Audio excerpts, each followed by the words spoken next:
play Tom Dubois, Assistant District Attorney Tom Dubois, who is husband to Sarah Dubois. But I couldn't hit Sarah. I couldn't hit any woman. Has not hitting the bitch been working? And father to Jasmine Dubois. Daddy! What did you do to Usher? And next door neighbor to Huey, Riley, and granddad, the Freemans. Well, we can't live next to their kind. We have kids. Well, I ain't gonna stand for it. He's a pathetic, sad... Sorry I'm late, Punkin. Not necessarily an Africant American, but an African kinda American. We did a lot more with him this year. There's just something really funny about that character for me and his awkwardness and the fact that he's so extremely uncool. Is your granddad home? Granddad! Mr. Dubois is at the door. You was a bitch. Cedric is my man. He's, you know, I hate to repeat myself, but everybody's so talented on the show. You know, he's got that bougie black person voice down so wonderful. And he's a regular guy. But wait a minute, Robert. I don't think you're supposed to drink Cristal. Tom Dubois and Cedric Yarbrough, we have similar skin tones and haircuts. Hey, great shorts. And that's about it. Oh, and we both like white women. He likes them a little bit more than I do. I mean, they're all right, I guess, but... Sarah? Bitch, get your ass in the car. They allow us to eat here. It's a plus here working for the Boondocks. I'm gonna get some baked ziti. Okay, go on. He's just a jovial person. He's just always good to be around. It just makes you feel good when Cedric is around. But he's got a great voice. That's his secret weapon, that he can sing. Yeah, I don't sing. We are talking to Cedric Yarbrough. Tom Dubois is the type of guy that'll just break out in song in a restaurant. Sarah's smile. No, honey, don't sing. His singing was great. You know, that was great. I think he really thinks he's good. Don't tell him. I don't just sing, on a whim. I don't do Amazing Grace. How sweet the... What comes after that? Cedric Yarbrough is so talented, and, people know that from his work on camera, but he is a great impressionist, is excellent with dialects and accents, and plays, the whitest character probably on the show. So what do you say? Should I call my travel agent? So what do you say? Should I call my travel agent? Hey, so what do you say? Should I call my travel agent? Huh? Yeah? He knows how to play the character because he's certainly not a heroic guy. He's this, he's the whitest black man in America, and he knows how to make that work.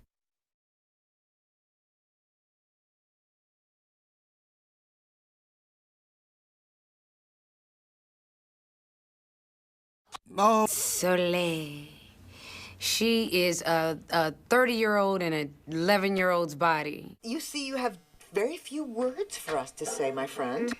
Line 56 is the first one, right? Yes. Jasmine is a naive little girl. She's always following Huey around, always asking questions, and she's so much a little girl. If you know, you can tell me. I won't tell anybody. Jasmine, are you wearing a wire? Code Blue! Code Blue! The little girl. Yeah. Oh, so cute. I hardly ever worked with her, though. Daddy said I can go to the movies, but he said I'm not allowed to see Soul Plane. Good. You don't want to go to the movies with him. He's crazy. Hush. I apologize to her all the time. Gabby, I'm sorry about the words you're hearing. I'm so sorry you have to hear these words. You shouldn't have to hear these words while you're recording. And she's, what, 12 going on 37. She's like, no, it's fine, no problem. She understands it. She seems to be totally at peace with it. Hey, that little mulatto girl. You waiting on your daddy? Yes? Yeah, she talking about her daddy, Tom. He married to a white woman. Lucky some bitch. There he is. She's just a breath of fresh air, you know, because she has that kid's energy, like the rest of us might come in and we've been in traffic and, you know, you just carry those adult problems around with you. But Gabby just comes in and she's all perky and happy and ready to work and she's great. She's a really good performer. 145, take 56. I'm so sorry, Mr. Stuntman. Really good doing it again. I'm not sure we could understand stuntman, but that was so good. Take 57. I'm so sorry, Mr. Stuntman. Boo! Hey, get to the flip. I'm not uncomfortable at all. I mean, my part's clean, so I don't have to worry about that. And it's real. There's nothing phony about it. I don't want to steal the movie. I want to go home. What's wrong with you? I want to go home. You wasn't sitting back at the house, was you? Was you? Because you wanted to see Soul Plane 2. Well, this is how we see Soul Plane 2. She's just got this sense of exactly what to do. She is that beautiful little character. She is Jasmine. She is sweet and kind, and she tolerates this abuse by Huey and Riley. And when the show's actually on air, everything's beeped out, so I don't have to hear anything. I love you, Mommy. I love you, Mommy. I love you, Mommy. Now, her voice is going to change, isn't it? She's Gabby now, and then her voice later on going to be like Beulah. Because then what are they going to do? They're going to want Gabby, and they took my job from me. They took my job from me.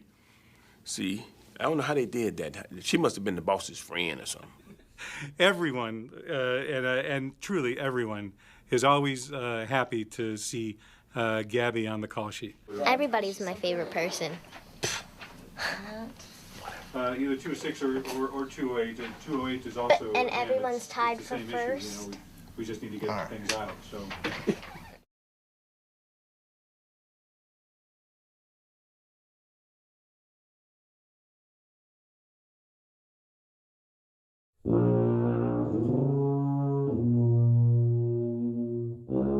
Let me go one more, please. Okay, first of all, ain't nobody talking while I'm talking, so shut the fuck up. My name is Uncle Ruckus, and I will be nigger sitting you two until your grandfather returns. I like that last one. What do you think, Carl? Yeah, that was good. Gary. How could I forget? Gary Anthony Williams, who plays Uncle Ruckus. Poor white man. He can't have nothing nice for himself no more. Polo, niggers got to that. Timberland, that's a nigger shoe now. Mercedes, Versace, white women, niggers, niggers, niggers. Everyone loves Uncle Ruckus, and it's largely because of Gary. That's it, go back. Sayonara, you sorry niggers. White man brought in the whole Gulf of Mexico to wash y'all niggers away, but go on back. Gary made up that voice in the audition. Black fraternity should have an African name. Black fraternity! Boogie, boogie, boogie. And captured something just really special. I think the beautiful thing about Uncle Ruckus is, I mean, he started out hating other people. Now he really, really hates other people.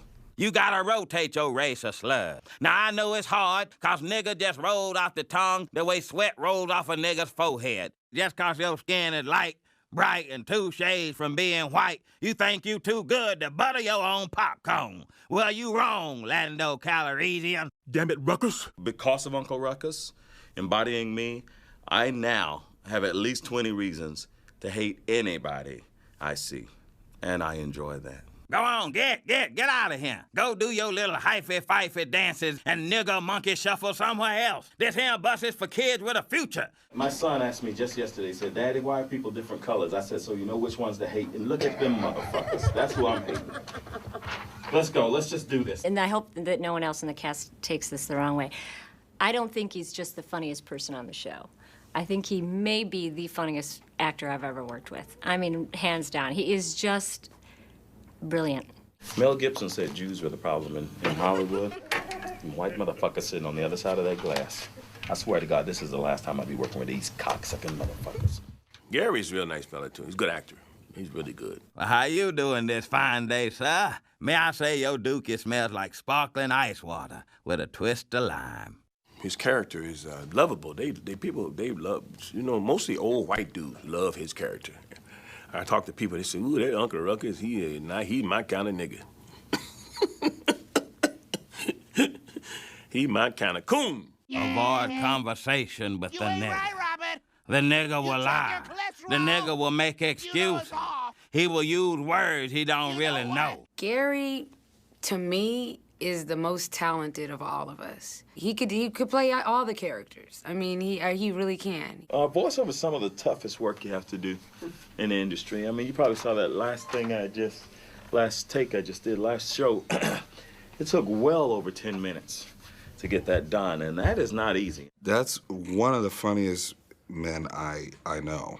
He's just a genius. I've had quite a workout. I may have to get somebody to rub some liniment into some of my crevices. Voice acting is something that any fool who weighs over 300 pounds can do. It's not difficult. It's easy. Your mama should have found out a way to stop looking like a goddamn ape and stop swinging around on branches. Oh, fuck you. I'll fuck you. Big ass fucking eye, the eye rolling in the back of your head. You looking both ways at the same time, you cross-eyed motherfucker. Now you're getting personal. Man, your mama had cross-eyed. Your whole family cross-eyed. Fuck you. Sorry about that, Rob. Now you're getting personal. Ruckus's feelings got hurt. I like to oil up my body before I go in so you don't hear. Can you hear that sound? I don't want people hearing that when I'm out there. I want them just to hear this. That right there, the voice of my fathers, the voice of the forefathers. I want them to hear Africa talking every time I talk. Oh, the white woman's got a big heart.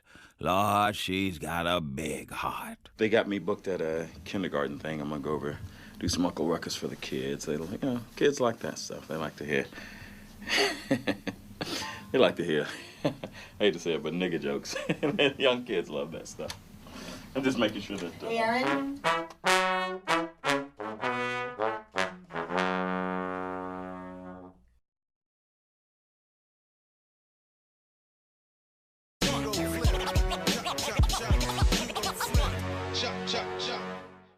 So this is take 291. Huey says hello. Hey, boy. Granddad, you ready to come home? Are you kidding? I'm having a great time. Woo! Hey, little girl, stop tickling me. You little sweet thing got them pretty eyes. John Witherspoon is Granddad. What's up? What's happening? What's happening? And John has the ability to just say anything, and it's hilarious. He can talk about parking the car, or scratching himself, or whatever. It's just always funny. He talks about scratching himself quite a bit. Just amazing screwing around with Witherspoon, because we'll just keep going until he's going to say something to crack me up. Please, I've seen that raggedy piece of shit house. That nigga ain't lost that damn much. I talk about everybody. I'm sorry, but that's what I do. So I'm right in line with my character. You know, when I go home, I talk about white folks. I talk about black folks. I talk about nappy-headed hoes. I know some nappy-headed hoes. You say I don't look like my picture? I'm saying you probably never look like this damn picture. This ain't you! So is that all you care about is looks? Yes! So I'm the type of person who speaks his mind because I'm a comic. I'm supposed to be. I get away with it. Tomorrow, either you get a job or get out.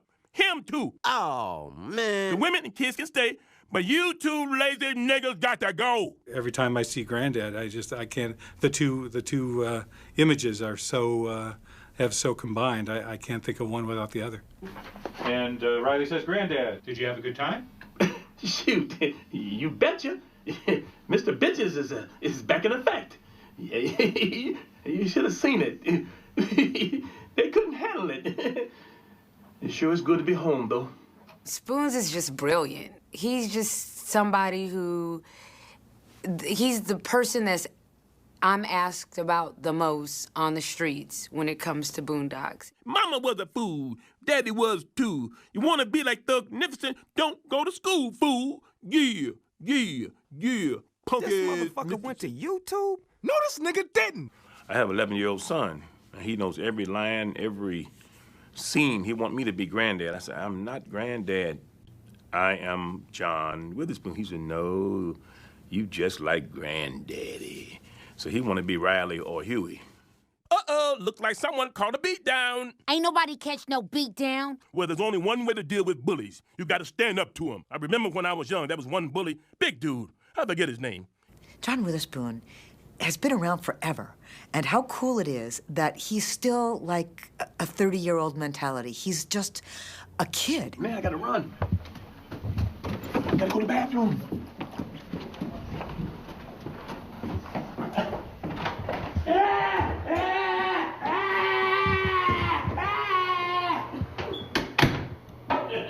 We'd spend quite a lot of time together in the recording sessions, and I almost didn't want them to stop. See? I try to go somewhere and have a good time, and look at this. Both y'all getting your asses beat when I'm done watching this tape. Like when I say that people ask me about him on the streets, it's not because they know it's him, it's because who plays the granddad?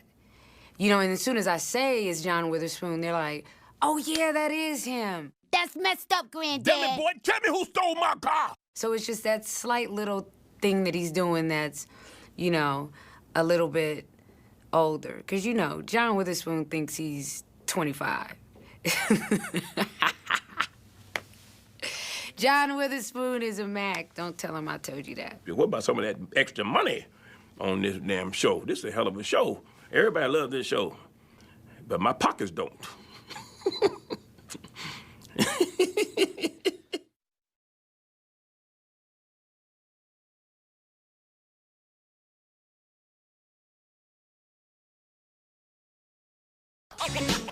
I feel like Saturday Night Live. Regina King plays Huey and Riley. You know, I mean, it's Regina King. She's astounding.